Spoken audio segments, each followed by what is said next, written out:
గణేష్ ఉత్సవాలు ఈ ఏడాది దేశవ్యాప్తంగా వైభవంగా జరిపే వేడుకల్లో ఒకటిగా నిలిచాయి. తెలుగు రాష్ట్రాల్లో వినాయక చవితి ఉత్సవాలు ఘనంగా జరుగుతున్నాయి. మొన్నటి వరకు పూజలు అందుకున్న గణపయ్య ఇక గంగమ్మ ఒడికి చేరుకున్నారు. నిన్నటి వరకు విభిన్నమైన విగ్రహాల ఏర్పాటుతో సందడి వాతావరణమే కనిపించింది.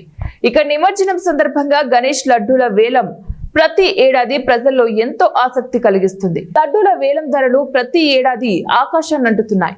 హైదరాబాద్ లో వేసిన వేలం పాటలో గణేష్ లడ్డు ఏకంగా 2.3 కోట్ల రికార్డు ధర పలికింది. హైదరాబాద్ లోని బండ్లగూడ జాగీర్ పరిధిలో కీర్తి రిచ్మండ్ విల్లా భవన సముదాయాలున్నాయి.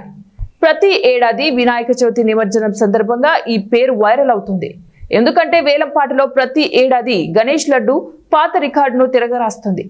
ఈ క్రమంలో తాజాగా జరిగిన వేలంలో గణేష్ లడ్డు ఏకంగా 2.30 కోట్ల ధర పలికి సరికొత్త చరిత్ర సృష్టించింది. ఈ విషయాన్ని శైలేష్ రెడ్డి అనే నెటిజన్ పోస్టు చేశారు. తెలుగు రాష్ట్రాల్లో అత్యంత ఖరీదైన వేలంగా రిచ్మండ్ విల్లా గణేశుడి లడ్డు నిలిచింది.